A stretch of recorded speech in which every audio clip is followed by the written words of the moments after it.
মোৰ আমাৰ অসমৰ জাতীয় জীৱনৰ সকলোৰে হৃদয়ত আছে। এইটো আমাৰ লোককৃষ্টিৰ মেটমৰা ভঁৰাল।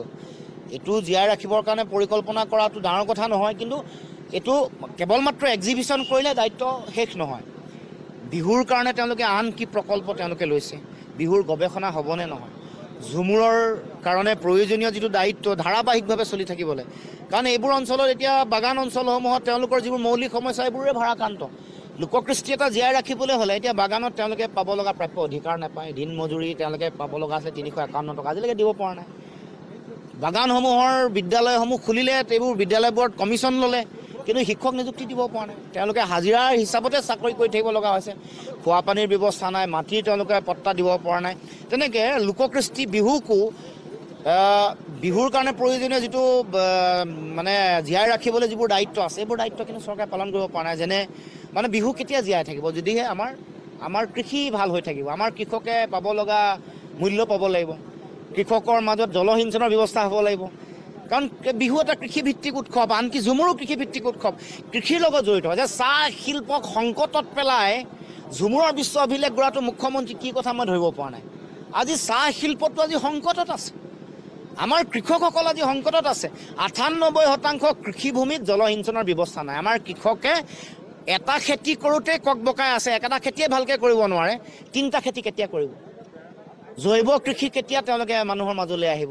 আমাৰ কৃষকে ধান বিক্ৰী কৰি কেতিয়া প্ৰাপ্য মানে 2240 টকা কেতিয়া পাব।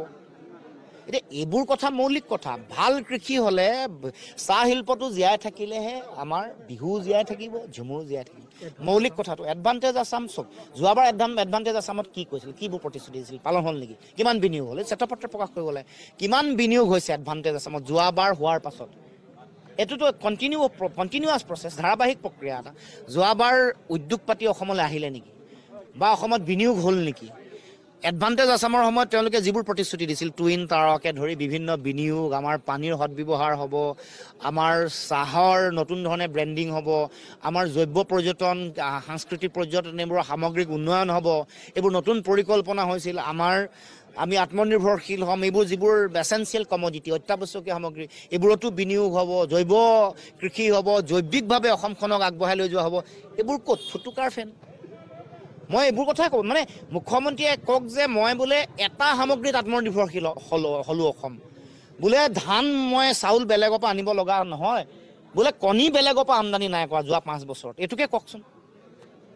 বোলে মাংস আমি বেলেগৰ পৰা আনিব লগা হোৱা নাই, অসমতে উৎপাদন কৰিলোঁ, এইটো কওক। এটা যদি দম আছে মুখ্যমন্ত্ৰী, এটা কমডিটি কওক। এটাটো চেলেঞ্জ কৰিছোঁ মুখ্যমন্ত্ৰীক, এইটো প্ৰত্যাহ্বান। বোলে মই চাউলত আত্মনিৰ্ভৰশীল, মই গাখীৰত আত্মনিৰ্ভৰশীল, মই এটা কওক, এটা উদাহৰণ তেতিয়া ক'ম আমি। এডভান্টেজ আছামৰ তেতিয়াহে মূল্য থাকিব। প্ৰথম নিজে আমি আত্মনিৰ্ভৰশীল নহ'লে উদ্যোগবোৰ কেতিয়া আহিব, ডাঙৰ ডাঙৰ বিনিয়োগ কেতিয়া হ'ব, যেতিয়া আমি আমাৰ নিজৰ আন বস্তুবোৰৰ উপৰি আমাৰ অত্যাৱশ্যকীয় সামগ্ৰীসমূহৰ উৎপাদন আমি কৰিব পাৰিম, আমাৰ মৌলিক সমস্যাবোৰ নাথাকিব। তেতিয়া চাহ শিল্পটোৰ লগত চাহ পৰ্যটনটো কেতিয়া সংলগ্ন হ'ব। যদিহে চাহ শিল্পটো জীয়াই থাকে, শিল্পটো জীয়াই নাথাকিলে চাহ শিল্পক লৈ কি পৰ্যটন কৰিব, চাহ শ্ৰমিকসকলৰ ভৱিষ্যত।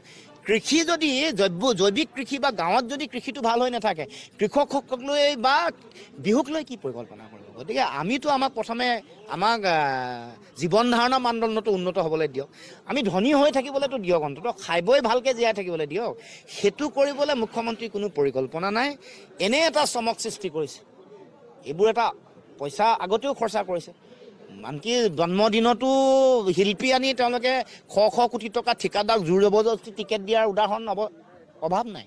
গতিকে মই ভাবোঁ যে মূল কথালে মৌলিক কথা বতৰালে মুখ্যমন্ত্ৰী আহক। ইতিহাসত সকলোৰে নাম লিখা থাকে, কাৰোবাক ভালকৈ লিখা থাকে, কাৰোবাক খুব বেয়াকৈ লিখা থাকে। যেনেকৈ স্বৰ্গদেউ চাওলুং চুকাফাৰ নাম আছে, তেনেকৈ বদনৰ নামো আছে। গতিকে মুখ্যমন্ত্ৰী এইবোৰ কথা ভাবক, সময়ক কোনেও ঠগিব নোৱাৰে।